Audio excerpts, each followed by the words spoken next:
వివేకానందరెడ్డి గుండెపోటుతో చనిపోయాడని చెప్పించింది ఎవరు అనేది తెలియాలి కదా.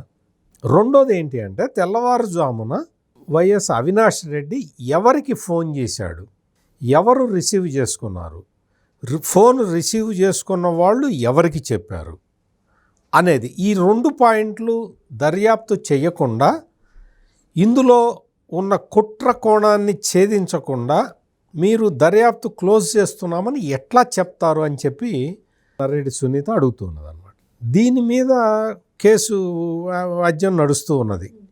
ఈ కేసు ఇంకా కంటిన్యూ చేయాలా వద్దా అనే దాని మీద. ఈ జంక్చర్లో మామూలు పరిస్థితుల్లో అయితే ఎవరు కూడా వార్తలు రాయరు.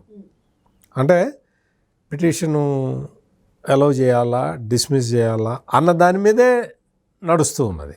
అందుకనే మీరు మిగిలిన పేపర్లలో దీనికి సంబంధించిన వార్తలేమీ రావట్లా.